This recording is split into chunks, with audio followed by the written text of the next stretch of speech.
Journey to hell. How one Syrian doctor was so intent on saving his compatriots' lives, he risked his own and his family's too on the road to Aleppo.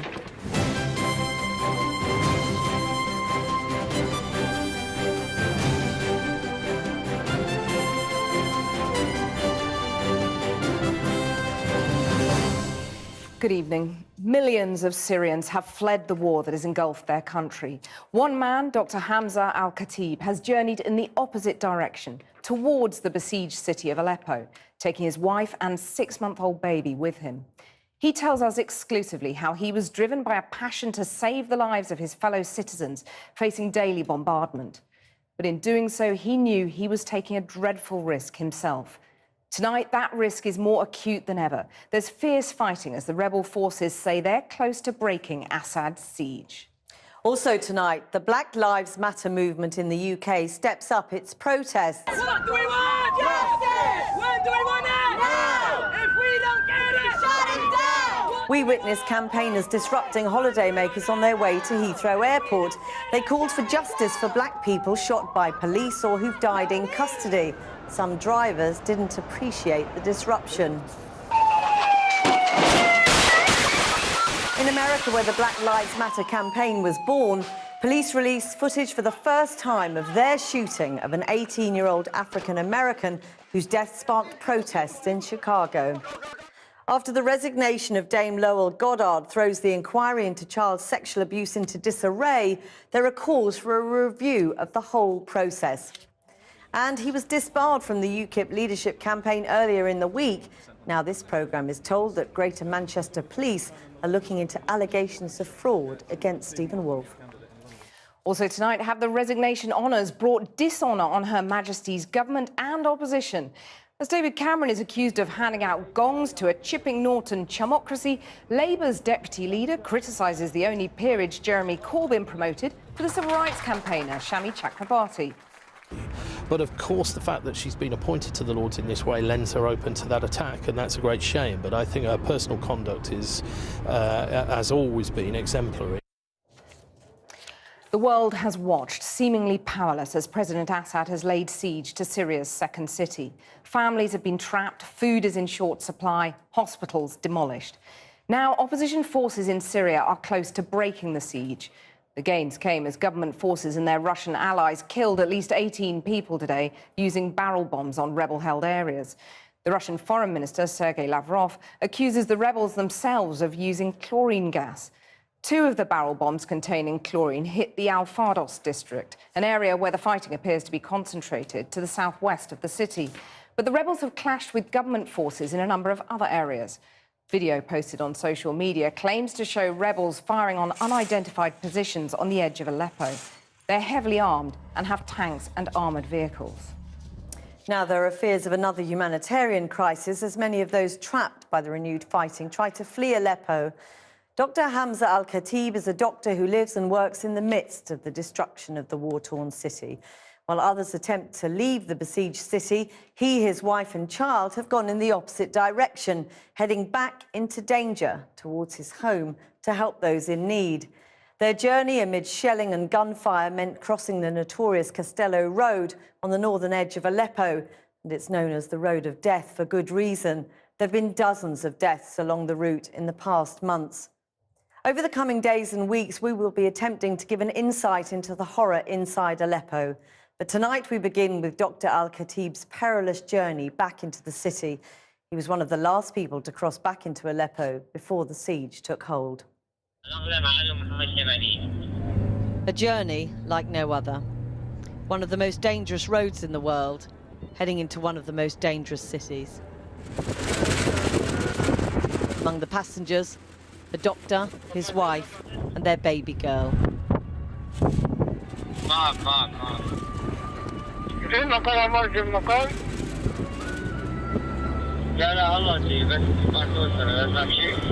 A trip made with friends and colleagues, a shared determination to get back into Aleppo before government forces besiege it.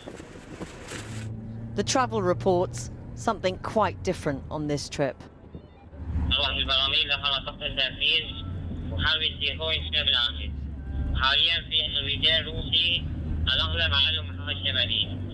هيك وانا يمين. They see an explosion in the distance. لك روح على بس برميل ثاني.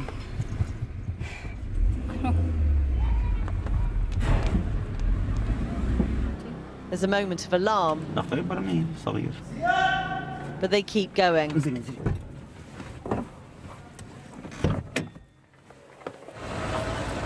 ابو اسلام لك شيء؟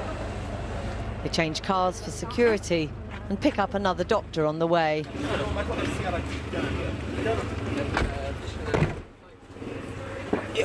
بسم الله الرحمن الرحيم. يطلع واحد هون اثنين قدام. ولا بس بدنا ننزل بسرعة. خلص صرنا بأمان إن شاء الله. إن شاء الله. بس هذيك الشقفة مرصودة بالصواريخ.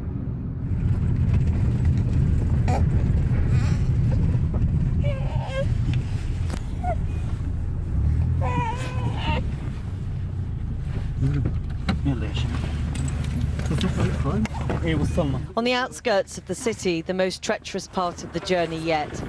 They walk, almost run. For 3 hours along trenches cut by the rebels through government-held territory. Barrel bombs and gunshot punctuating the journey. ماشي ماشي. هذا بس بالون في تمهيد.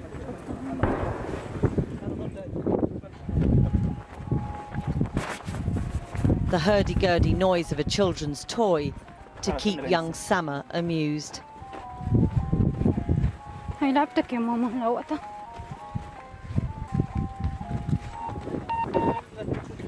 But why would they risk everything to get into Aleppo, where more danger, not refuge, awaits? حقيقة أنا أعمل في حلب 4 سنوات في مشفى القدس. هذا المشفى الذي يخدم 500 ألف إنسان. يقوم هذا المشفى على عدد قليل من الأطباء والكادر، فنستطيع ترك الأخوي العاملين في هذا المكان، ونستطيع ترك أهلنا في الصامدين في حلب. مثلا صار لي 3 سنين بحلب، وهلا بعد مثلا ما حلب تعصرت او على وشك حصار انه تم انا برا ورفقاتي جوا، فبالنهاية يعني كلياتنا بشر. And the same question to Dr. Hamza, the perfect reason for staying away, still snuggled close to his chest. احنا باقيين على حلب، وصلنا 5 سنين بهي المحركة من أيام السلمية لهلا، وكل شخص فينا له دور كثير كبير بإرجاح كفة الحق على كفة الباطل، حتى هيك له دور بحسب المحركة. The last leg of the journey must be done in darkness. ما فيش ماشي وراك.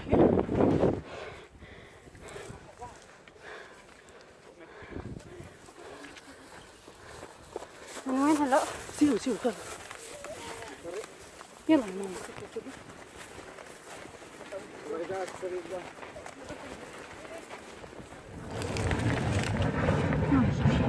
قطعنا الصوت. هي ما تسوى، هي ما حدا بيسمع. يلا يا ماما. يلا يا ماما. خلص روحي. يلا في تنفيذ مروح يضل. مو برميل، هذا ضرب صاروخ. لا كوع برميل. And even in the most extraordinary of circumstances,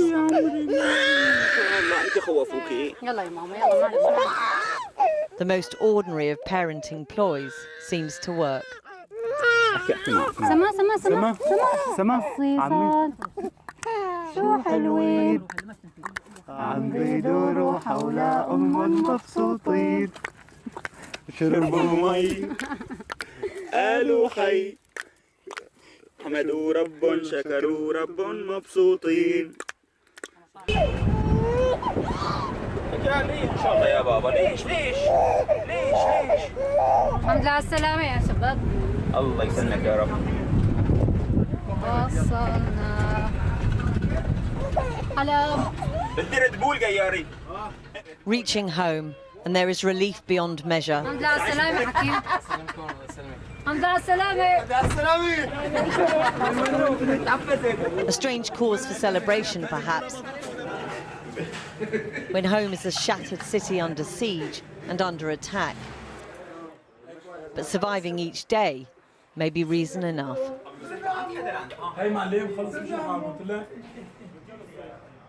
We did hope to speak to Dr. Al-Khatib tonight, but he's been called into the hospital. We'll be featuring more reports on Aleppo in the coming days and weeks. Kathy. Thanks, Jackie. Now, America's Black Lives Matter campaign started with a three-word phrase in an activist's Facebook post. Today, those words, which became a movement, inspired a protest on this side of the Atlantic. Campaigners chose the 5th anniversary of the fatal shooting by police of Mark Duggan to stage a series of demonstrations around Britain. One of those protests angered holiday-bound families by blocking access to London's Heathrow Airport. Our reporter Simeon Brown is at another protest in East London tonight. Simeon. Today, the Black Lives Matter movement made its biggest mark in the UK. Now, as you know, the Black Lives Matter movement began in America in response to the number of African Americans killed by law enforcement. It began as a hashtag online. It's now in the UK offline, but its presence here raises several questions. Firstly, is there a need for the same thing here in the UK? Secondly, what does it tell us about growing divisions in this country? And lastly, are their tactics effective? Today, up and down this country, we saw mass acts of civil disobedience that began in Birmingham, in Nottingham, protesters lay across the tracks of trams, and here in London, perhaps, before this protest took part, there was a huge act of disruption, probably the biggest yet. Holidaymakers on their way to Heathrow? No. As these drivers would soon find out, this group had no plans to go anywhere. This is the Black Lives Matter movement that swept across America in response to police violence. It's now in the UK. The banner said, "This is a crisis," a slogan that may have meant something different to those caught in traffic, like this man who decided he was taking the banner home. Before the police arrived, he wrestled it away before he returned to his truck, with some applause. So is this the movement Black Britain needs? Why are you here? You got no comment. I mean, you've called everybody down here. You've blocked traffic, and now you're saying no comment. You can talk to other people. Why can't I talk to you? So I did. So people have shut down this road in response to the epidemic levels of black deaths in this country. It's a tactic that we've seen in the United States where Black Lives Matter have shut down motorways before. But there are many people who would say the issues that are happening in the US are not the same as what's happening here. I mean, the deaths in custody are nowhere near what they are in the States. I think it's necessary because, as I've said, this has been a hard, long struggle. It's been an issue that's been ignored in the UK, and people often say it's just a question for the US. But of course, we have our own context here. So these protests have been called in England's 5 biggest cities, and they fall on the anniversary of Mark Duggan's death. Riots swept through England 5 years ago following the fatal shooting of Mark Duggan by police officers. Deaths by officers are still a major area of protest, but whereas over 150 African Americans have died in the US this year, what do the numbers look like here? According to the Charity Inquest, since the start of 2011, 13% of the 172 people who have died in police custody or following police contact are from a black or ethnic minority background. That's a bit less than Britain's BME population. But past research suggests that black detainees made up almost 1 in 4 of deaths involving restraint and are 4 times more likely to be in the criminal justice system. But is this kind of protest the most effective way to win support? I think that it's necessary, but I don't know why here or now. But they say they're trying to capture the attention of the public, and this is the way of doing that. Well, yeah, it's a really good way to do it. I agree with it. This, in my opinion, isn't the right place or the right time to protest, because there's people under coaches that want to catch flights. You know, they're going about it the wrong way. What do you make of this protest? Oh, it's madness, mate. They need to go and get a job, don't they? But they would say they're trying to capture your attention. Well, they've caught it, haven't they? They've caught every single person's attention. Even if this protest has not won everyone's support, it's captured the headlines in the name of black Brits who have died in police custody. Many of the deaths in custody these campaigners are protesting about are historic cases. Some of them go back over 20 years. But the wave of protests in America has infused a new generation here. Today they promised to shut down Britain. they succeeded in shutting down this part of the M4. And they say this is only the beginning, and that Britain is heading down a new road of militant protest along the lines of race. Simeon Brown reporting. Well, in a moment, we'll be discussing Black Lives Matter UK with one of its activists and a woman who works in youth engagement. But first, there have been dramatic developments in Chicago over the shooting by police of 18-year-old Paul O'Neill a week ago. The death of the young African-American had resulted in protests in the city. And today, the police released their own video of the incident at the request of the young man's family. Harry Smith reports.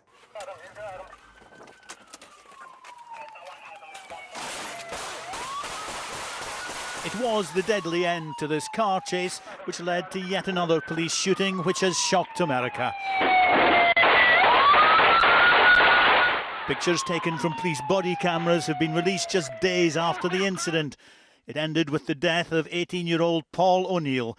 He was shot in the back, allegedly fleeing from a stolen car. The pictures show a chase on foot through normally quiet suburban backyards. A scene of chaos and confusion. Hey, no.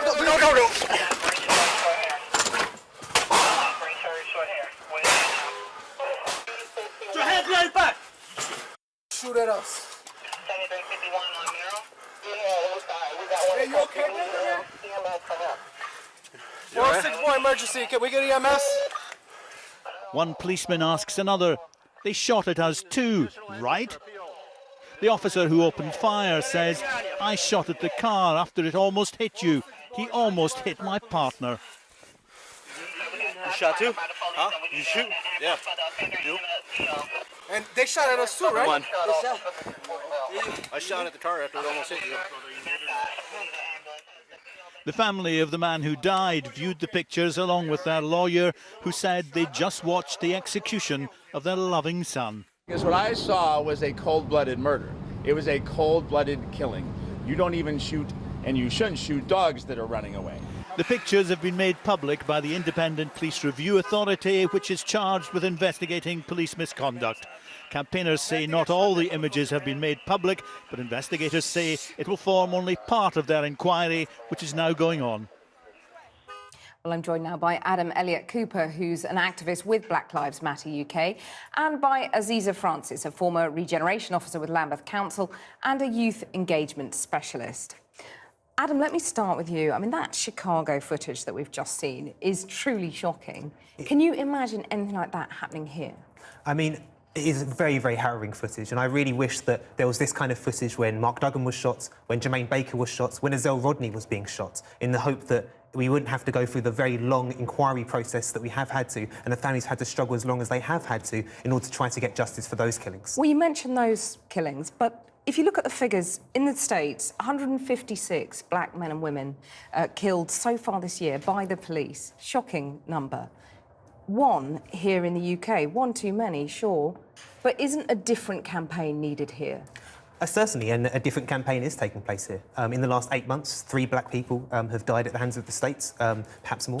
Sarah Reid, Esma Hamid, and Jermaine Baker, as I already mentioned. And so, yes, this is a different context, but it's not a coincidence that black people are dying on both sides of the Atlantic and disproportionately representing the criminal justice system at both sides of the Atlantic. Aziza Francis, is Black Lives UK getting it right? Is it doing a different enough campaign, in your view? In my view, I feel that Black Lives Matter UK have done amazingly well by bringing people together, bringing the community together, raising awareness globally. I think it's a great marketing tool to get your voice heard by the people all over the world as to the issues that are happening. However, I think there's a slight confusion as to what the agenda is and what are we asking for. On the 8th of July, there was a huge march from the South Bank with loads and loads of different young people coming out and saying, you know, Black Lives Matter.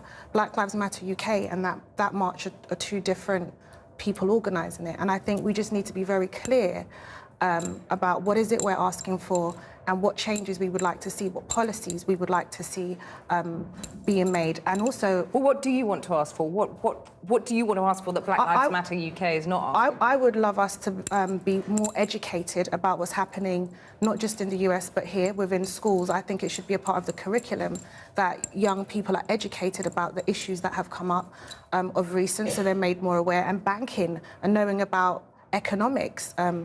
You know, that's how we would get power to make change. With no funds, no money, and no understanding of our own economy, what changes can we make? Adam, focus on those changes rather than killings.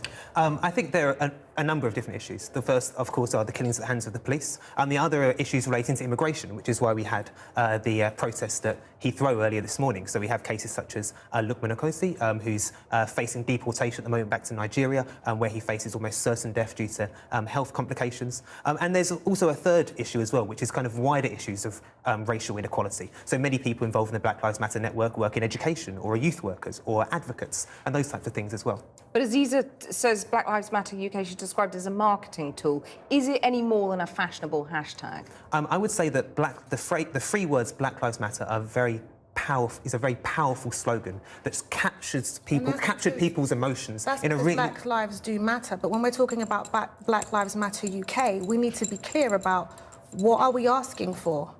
We need to be educated as young Black British people with regards to what our issues are. What policies would we like to see change? We would like to be educated around economics and finances to enable us to have a better future.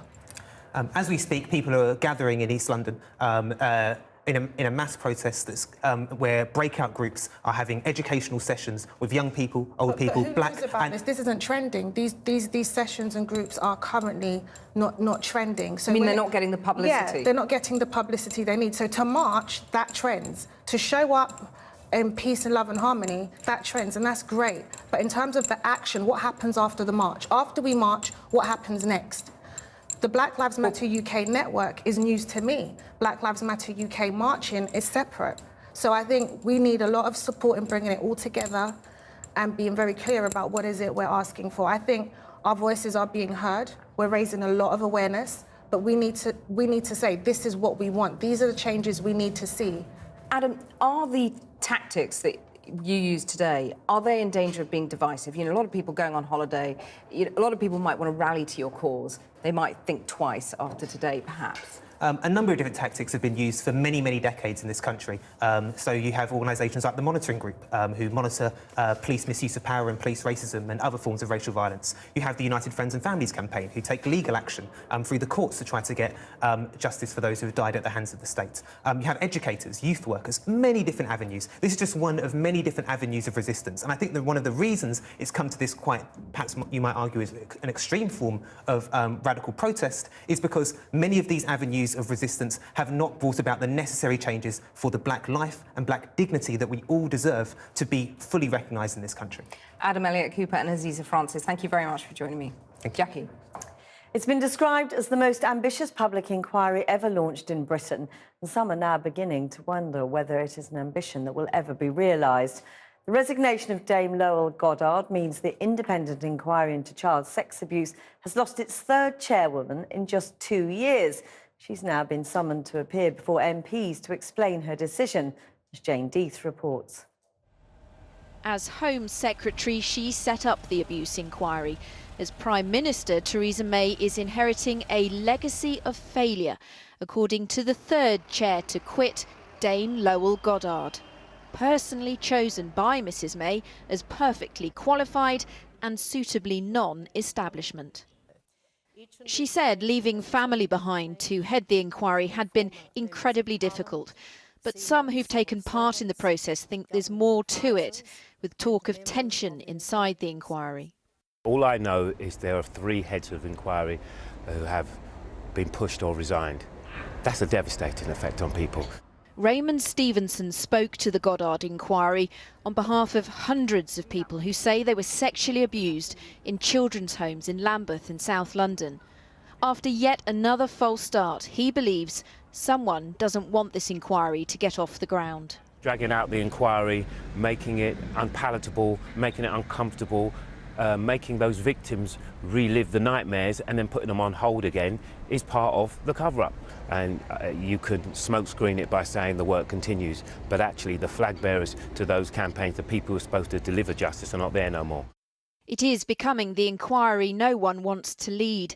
Baroness Butler-Sloss stood down after a week after questions about her late brother's role as Attorney General. Dame Fiona Woolf took up the mantle, but critics saw her as too establishment too. Theresa May then went outside the country, appointing New Zealand judge Dame Lowell Goddard. Now she too has resigned from the inquiry, saying, "Compounding the many difficulties was its legacy of failure, which has been very hard to shake off. And with hindsight, it would have been better to have started completely afresh. While it has been a struggle in many respects, I am confident that there have been achievements and some very real gains for victims and survivors of institutional sexual abuse in getting their voices heard." Home Secretary Amber Rudd says this will continue without delay in the absence of a new chair, but the inquiry has been thrown into crisis. Richard Scorer is acting for more than 50 victims giving evidence. This is hugely disappointing and frustrating, particularly for victims. This inquiry was set up in 2014. We're now in 2016. We haven't even got on to the main hearings of the inquiry, so to lose a third chair is extremely frustrating and concerning. Even as the inquiry into institutional abuse and cover-up stumbles, for the first time, a comprehensive picture of the scale of abuse in our society. Asked by the Crime Survey for England and Wales, 7% of adults said they'd been sexually assaulted as children. That's 1 in 14 of us. The figure 1 in 14, are you shocked? I wasn't shocked by the figure, but I was saddened by the figure that we are still dealing with such a high level of sexual abuse in our society. And I worry that the recent resignation of the third chair of the independent inquiry into child sexual abuse in 2 years sends a message that child sexual abuse is just too big a problem for our society to solve. MPs have asked Justice Goddard to come and explain why she's resigned. But who's left to replace her that victims will trust and who'll want the job? Well, earlier I spoke to Lucy Duckworth, a survivor of abuse herself, who now sits on the Victims and Survivors panel of the Independent Inquiry into Child Sexual Abuse. I began by asking her whether the inquiry needed to be refocused. The magnitude of this inquiry means that it will take a very long time for it to get set up and achieve what it must achieve. I think there's quite easily a misconception out there that this inquiry is just looking at the abuse that happened in Westminster or the abuse that happened in BBC post-Savile, and that's just not true. We're looking at schools, military, care homes, churches. It's huge. But how long do you think that's all going to take? I mean, you clearly said it is going to take some time. When do you think we will finally see a conclusion? I could not possibly comment on that. I mean, that's very much down to the legal teams, and that's not my role at all. What's your best guess, though? I mean, we're talking years and years. So they have said that it would take 5 years. For me personally, what it takes is what it takes. It must take as long as it takes. Did Justice Goddard do her very best, though? Was she professional? She had 3 months holiday, reportedly. You know, there's a year gone by, no evidence taken. I see some reasons for that. But was she really her very best? She did, but it wasn't her inquiry. I mean, I don't know about the holidays and all the criticism that is being said. Whatever Justice Goddard's legacy, it was that she has set up this inquiry. She has made sure that Victims and Survivor panel was listened to. She has made sure that the Truth Project has been set up. She has done that with her colleagues, and those colleagues remain in place. There is not one person that is in charge of this inquiry. It's a panel-led inquiry. Justice Goddard has now admitted that she was the wrong person for the job in tendering her resignation. Was it then a mistake of the then Home Secretary, now Prime Minister Theresa May, to appoint her? Our current situation is we have Theresa May as Prime Minister, who was personally committed and set up this inquiry. This morning I met with Amber Rudd, our new Home Secretary, who reassured us personally that she is entirely committed to this inquiry. But Theresa May personally picked the wrong person. Theresa May set up this inquiry. It's the biggest inquiry ever in history. mistakes are likely to be made. There is no blueprint to go from. You yourself speak from personal experience. I do, yeah. How important is it to you personally that this inquiry succeeds? This isn't about our personal stories, this is about the overarching picture, which is without this inquiry, we cannot seriously tackle child abuse and make the changes in law that must happen if we are to keep our children safe. And I think there are many, many people that would fight to the very end to see that happen. Well, we're joined from Glasgow now by Ian Macfadyen, who's a survivor of abuse and now a campaigner, and from Leeds by Labour's Shadow Home Office Minister, Sarah Champion. Ian Macfadyen first, how much of a blow is this to you personally? Personally, this is devastating. I and many other survivors have invested ourselves and our lives in trying to ensure that an inquiry would be set up and would be fit for survivors' purposes. We have fought hammer and tooth over this, and so I am actually really beyond disappointed. I'm so angry with what's happened here. And who are you angry at? Are you angry at Justice Goddard or at the Prime Minister, who was then Home Secretary, who appointed her? I am angry. I'm angry that obviously, if Justice Goddard was fit for purpose for this role, she would still be in place. So Theresa May has to bear some consequences for this. I'm angry that the largest public inquiry, which is funded by taxpayers' money, about some of the most horrendous crimes that have occurred up and down our country over decades, that the chair feels that it's fit to resign and announce her resignation the way she did last night. I find it a real personal insult, to be honest with you. What can restore your confidence in this inquiry now? Oh, do you know, I have survivors saying to me, is this being done purposefully to just grind us down to the point where we just walk away from this? You know, I would like a chair of the inquiry who has the resilience, as much resilience as myself, a survivor, and other survivors out there. You know, we have suffered horrendous things that happened to us in our childhood, and we struggle to overcome that and deal with it daily. My expectation is that if we employ somebody to chair an inquiry that is to look into failures of institutions that were paid to look after children, that person has a bit of resilience and a bit of backbone and can actually sit up and give us an inquiry that is fit for survivors. Who would you like to chair it then? It's not. My opinion is negligible. You know, survivors have asked for, in the past, for Michael Mansfield. You know, we've put that name forward to Theresa May in the past. Survivors in the past have asked for an inquiry running along the lines of Australia, the Royal Commission. That was disregarded. So, you know, personally, I think we need somebody who survivors feel that they can trust and has demonstrated that they will go the distance with regards to inquiries. And I think Michael Mansfield, for me personally, would be my choice. And he tells us he would offer his services. Sarah Champion, I mean, you've heard there from Ian just how angry he is. What can be done now to get this inquiry back on track, if anything? Well, I completely understand his anger, and it's shared by many survivors that I've spoken to as well.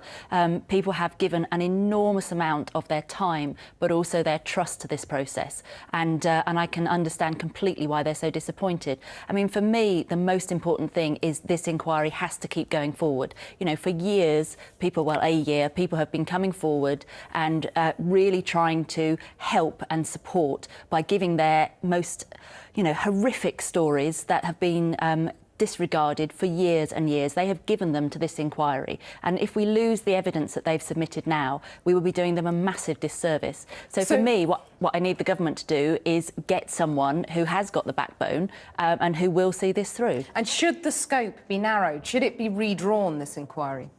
I think that's the biggest problem from the very beginning. It is, well, the government gave the inquiry an almost impossible task, which is to look at, investigate and get justice for past child abuse. Now, the ONS survey yesterday showing that 14% was saying that they had been abused. I still think that number's quite small. The scale of this is colossal. But the other thing that I want people to focus on is that child abuse is still going on now. It is prolific in this country, and we must be doing much, much more to prevent it, as well as getting justice once the crimes happen. But for me, a crime is a child whose life has been decimated, and we need to be tackling both of these things. While you're here, I just want to ask you about a different subject. You quit the Labour front bench, saying that Jeremy Corbyn's position was no longer tenable. You then changed your mind, asked for your job back and got it back. Did you simply calculate that his rival in the leadership contest had no chance? Anyone that knows me knows that I'm not very good at politics. What I'm very good at is campaigning to give a voice to voiceless people. So for me, once I realised that the will of the PLP, the members of Parliament, wasn't behind Jeremy, he couldn't be a leader. You can only be a leader if you've got followers. So I resigned at that point, and to be honest, I expected him to resign as well. When he didn't, I then looked to my bigger duty, which is to my constituents, but also we are the Queen's opposition, and it's for things like talking to you today. You know, I want to make sure that in my portfolio of preventing abuse, that people have got a voice. You know, there is someone in there fighting to make sure that they can go forward. Do you think you'll be the first of many to, as one of your detractors put it, crawl back to the front bench? I'm proudly at the front bench because I'm giving voice to people who suffer abuse and who suffer domestic violence. Whether or not other people follow is entirely up to them. I mean, we are all individuals. People don't realise it, but we're actually all self-employed, not employed by the party. So I think everyone is making a very personal choice at the moment, and that's something that I respect. But mine is definitely to be the Queen's opposition and to hold this government to account, because to be quite honest, at the moment, there's a lot of people that need some support and they're just not getting it. Yeah. Sarah Champion, Ian McFadyen, thank you both very much for your time. Thank you. Jackie. Both major parties have become embroiled in allegations of cronyism after the publication of David Cameron's resignation honours list. The former Prime Minister was probably braced for criticism after much of the list of allies, aides and Conservative Party donors was leaked ahead of publication. But the Labour leader, Jeremy Corbyn, also came under fire for nominating the former director of Liberty, Shami Chakrabarti, for a peerage, just months after her report cleared the party of institutionalised anti-Semitism. Fatima Manji reports. David Cameron has long held a reputation for running a chamocracy. That image of him might now be permanently cemented in the public imagination, as he's accused of handing out honours and peerages to his pals.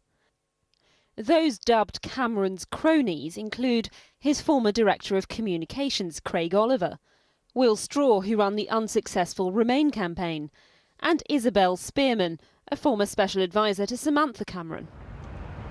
In total, 46 former aides and allies have been rewarded in the resignation honours list. 13 new Tories have also been elevated to the House of Lords. Opposition figures say it's a national scandal.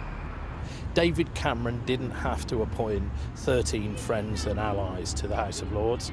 Theresa May had the power to block it. She chose not to, and therefore she is complicit in this as well.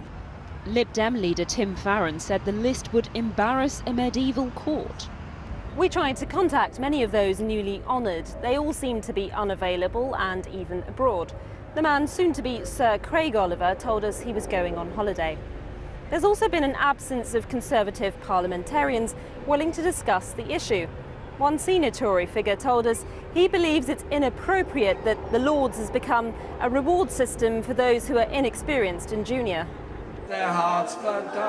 Jeremy Corbyn, out campaigning in Wales, led a somewhat out-of-tune rendition of the red flag. We'll keep the red flag flying here. But perhaps more embarrassing, he now has to defend appointing Shami Chakrabarti to the Lords, when he's previously said he wouldn't create any peers. She will make a great contribution to the House of Lords for two reasons. One, she's a brilliant lawyer who will bring those skills to the House of Lords, and secondly, she's committed to the abolition of the House of Lords and replacement with a democratically elected assembly. Otherwise, I wouldn't have dreamt of supporting her nomination. Ms Chakrabarti recently chaired an inquiry which found Labour isn't overrun with anti-Semitism. Our Jewish friends are no But Jewish leaders, including the chief rabbi, say today's peerage means the credibility of her report lies in tatters, a view supported by some of the party's own MPs. David Cameron has once again managed to appoint a whole load of cronies, Conservative Party donors and former special advisors to the House of Lords, and we should be holding him to account, not participating in David Cameron's resignation honours list. And I don't understand why Jeremy Corbyn thought it was a good idea to make any appointments, let alone appointing someone who was meant to be leading an independent investigation into anti-Semitism. She has the highest integrity, and she is inscrutable in the work she does. So I think it highly unlikely. But of course, the fact that she's been appointed to the Lords in this way lends her open to that attack, and that's a great shame. With Labour embroiled in its own internal leadership battle, it's perhaps lost another opportunity to more clearly condemn the Tories. Mr Cameron's rewards for friends and allies through honours and peerages may further inflame public distrust of politicians. Fatima Manji there. Well, it's been a difficult week for the UK Independence Party. Its election to find a successor for Nigel Farage as leader got off to a stormy start, as one of its leading figures, MEP Stephen Woolfe, was barred from standing after missing the deadline for nominations by 17 minutes. But this programme has learnt that there could be more trouble ahead for Mr Woolfe and his party. Our political correspondent Michael Crick is in Birmingham tonight. Michael, what are the implications for Mr Woolfe? Tell us more. Well, Greater Manchester Police confirmed to Channel 4 News today that they've had a complaint of possible electoral fraud relating to the 2012 elections and that they're making inquiries. And it's my understanding that this relates to Stephen Woolfe standing as a police and crime commissioner in Manchester in 2012. Now, earlier this week, before he was barred from standing for the UKIP leadership, Mr Woolfe admitted that back in 2002 he'd been convicted of a drink driving offence.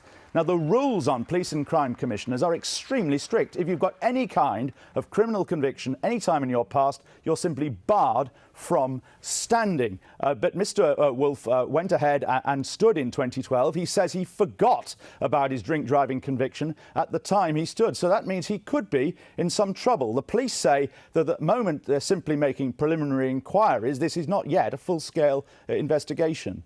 And Michael, what are the implications for UKIP as a party here? Are there any? Yes, they could be much serious, because the big question is, did anybody in UKIP know about Mr Woolfe's drink driving conviction at the time that they nominated him as a candidate for police and crime commissioner? Now, a story is going around in UKIP, I've heard from a couple of sources today, is that there was a meeting held in London of senior UKIP people in the summer of 2012, at which Mr Woolfe, in some distress, confessed that he got this drink driving conviction and was told that he needn't worry, he could go ahead and still stand for police and crime commissioner. Now, if that's the case, then UKIP could be open to possible conspiracy charges. Nigel Farage told me tonight he knew nothing about Mr Woolfe's drink driving conviction back in 2012, and if he had known about it, he would have stopped him from standing for the post of PCC in Greater Manchester. Michael, thanks very much. Thanks, Jackie. Now, the Royal Bank of Scotland has reported losses of more than £2 billion for the first 6 months of this year. That's ballooned from £179 million 12 months ago. The bank blames the unexpectedly high figure on the cost of resolving historic issues, with £1.3 billion paid out in PPI and legal fees. The lender, which is 74% owned by the taxpayer, hasn't made a profit since 2007. Earlier, I spoke to the chief executive of RBS, Ross McEwen. I began by asking him why the bank hadn't yet passed on to customers the historic interest rate cut announced by the Bank of England yesterday. Our review of our standard variable rate will happen next week. We have a standard process, because remember, these moves also affect those who have lent us money, either the savers who have been knocked around probably for the last 6 or 7 years of low interest rates. And if you also have a look at lending, about 80% of our lending is done on a fixed rate. So as they roll off, people will get the new rates based on the new fixed rate at the time.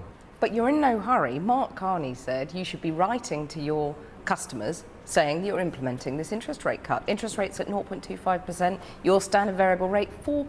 That's a massive gulf. It's interesting when you have a look at the standard variable rate. We've had one of the lowest standard variable rates in the marketplace. Sure, but it's considerably higher than the base rate. Also, what you've seen is those who have actually moved and still haven't moved down to a 4%. They're under review. You say in your results that uncertainty over the EU referendum, following that referendum, could adversely impact on the business, and you've warned particularly about the ability to hire and retain staff. What impact are you already seeing? We see it from the impact on Brexit from our customers' eyes. So we've seen so far mortgage applications have come down about 14%. We've seen actually interesting on the commercial side, which is the mid-sized business market, not much change at all. The applications coming through our relationship managers are pretty much the same. At a very retail level where we see activity on debit cards, so you go out and use your debit card at a merchant or a shop of sorts, no change whatsoever. But you are seeing larger organisations who are making very big investments just pausing and just saying, let's just see what happens here before we make that very big investment decision. How crucial is it in your view that the UK remains part of the EU single market? Well, we are a big trading partner with the EU, so whatever the arrangements, both sides will want to stay very close to each other. Now, what those final discussions and negotiations are, I think we won't see for probably a year to 2 years. But I think staying very close to Europe is important for the UK, but it's also important for Europe. You've warned, you've sent a letter to business customers warning that they might get charged to deposit money. When do you anticipate that might have to come in? At the moment, it's just the status of a warning, isn't it? Well, what we did was realigned our terms and conditions to actually meet up with most other banks that gives you the ability to go into negative interest rates should the interest rates go there. I was delighted yesterday when Governor Carney said he did not see negative interest rates coming into this economy, which I think is really good. The new Prime Minister has promised to curb boardroom excess. Has she had a word with you about your pay recently? No, we haven't had any conversations on that, but I think it's something that does need to be addressed, having a look at pay going forward. You'll address your pay? Well, we are some of the lower payers in the industry, so and I think if you have a look at what's happened with the Royal Bank of Scotland, our bonus pools have been cut significantly over the last 5 to 10 years, and we understand the obligations that we do have. Ross McEwan, thank you very much. Thank you. Samir Shahid's family have been accused by her new husband of murdering her after disapproving of her second marriage. Now the cleric who presided over that marriage claims he was threatened by the Shahid family. They have denied they carried out her murder after post-mortem tests in Pakistan reveal she was strangled. Asad Beg has spoken to the Bradford-based cleric about his involvement. A picture of happiness. Samir Shahid, right before her move to Dubai to start a new life. A life cut short when she was killed in Pakistan. The 28-year-old went to Pakistan to visit family, but her husband believes she was murdered because of family honour. She had divorced her cousin, and he says the family didn't approve of their new marriage. She was very upset and disappointed. She had turned to religious scholar Sayyid Sibtami Kazmi for help. I am not happy and crying and sad, and they are not helping me. She said very disappointed from my parents. He oversaw her divorce and second marriage, but says he was threatened by Samir's family. They called me and threatened me. I said this is crimes because you have not allowed to call me and threaten me. What did they say to you when they called you? They said you will pay a lot of price, much price for that, because you are performing nikah for our daughter. We've approached the family today for comment, but they were unavailable to react to the Imam's claims. Police in Pakistan are continuing to investigate this as a potential murder, whilst police here said they're taking another look at their contact with the family. The Imam is keen to clarify that this has nothing to do with Islam. All the world media is looking and watching, and the spirit of Islam is getting damaged. But we are strongly and clearly saying that is act of crimes. Islam against the forced marriages, not allow anybody to take life of anyone like honor killings. Samir's husband has now travelled to Pakistan to ensure the police investigation is thorough and to get answers to who killed his wife and why. Asad Beg there. Now let's take a look at the cricket, and the third test at Edgbaston is finally balanced tonight. Pakistan reached 400 to establish a first innings lead of 103, but England fought back, wiping off the deficit without losing a wicket. At the close of the third day, England have reached 120 for no wicket, a lead of 17 runs. Jordan Jarrett-Bryan reports.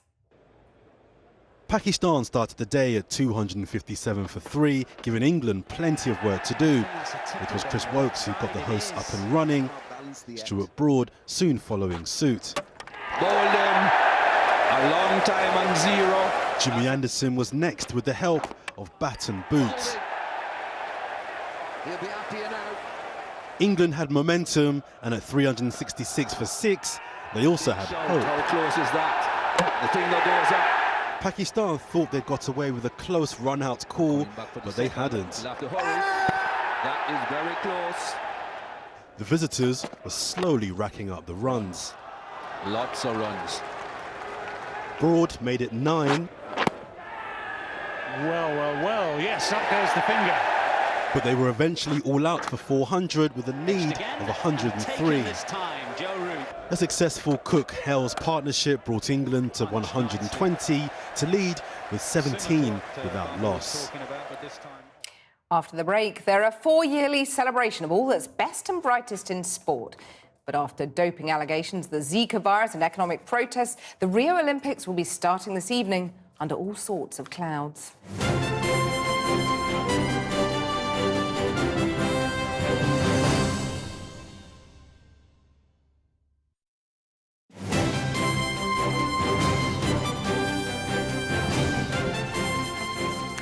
Welcome back. Tonight, the Olympic Games get underway in Rio de Janeiro with a glitzy opening ceremony in the rebuilt Maracana Stadium.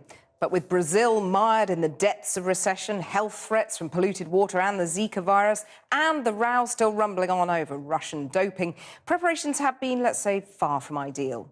And there have been a series of escalating protests against the costs of staging the Games, as Tom Clark now reports. The final day of Olympic preparations dawns over Rio. The torch made its way up to the iconic statue of Christ the Redeemer. We don't know what was said between the beach volleyball player and the bishop, but he blessed the games. Brazil could use some redemption right now. The world's eyes upon it in the middle of a deep recession, a public sector pay freeze, and a president facing impeachment. In Rio, the path to Olympic glory has been paved with protest. Temer out, they chanted on Copacabana Beach this morning, calling for the interim president to resign.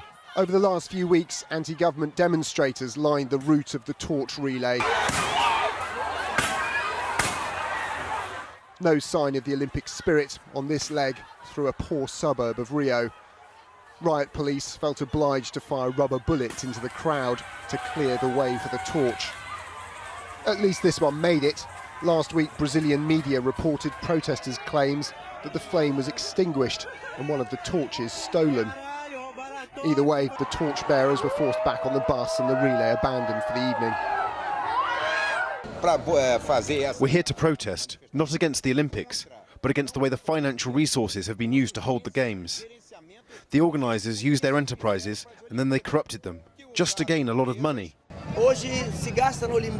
Until now, more than 40 billion Brazilian reals have been spent in the Games. But this money has been taken out of hospitals where people die in the hallways. The professors here in Rio are without a salary. They had to hold a 4-month strike just to get their salaries. And it's not just politics overshadowing tonight's opening ceremony in the Maracanã Stadium. Concerns remain about the ongoing Zika virus epidemic, in reality a far bigger burden for ordinary Brazilians than visitors. Worries too over high levels of pollution in and around Guanabara Bay, which will host swimming, rowing and sailing events. And news this evening that Brazilian footballing legend Pelé has announced he won't be lighting the Olympic cauldron as expected, citing physical frailty. With the world watching, perhaps it's no coincidence that today Brazil's Environment Agency cancelled permits for a controversial dam project that threatened indigenous Amazonian tribes. Protests against the dam on the last unexploited tributary of the Amazon drew widespread international criticism. They've already rehearsed the fireworks, and just hours from now the opening ceremony will get underway. We know that around 270 Russian athletes, 70% of their original team, will be there to make a lap of the stadium, cleared after the doping scandal that's left its entire track and field team back home. Given the political situation, the ceremony itself may not be the most ostentatious in recent history, but Brazil knows how to celebrate, even if lofty Olympic ideals are colliding with the realities of life in Latin America's largest country. There's every reason to expect this to be a Games to remember. Tom Clark there. We're back tomorrow at 6:30. That's Channel 4 News. A very good evening to you. Good evening.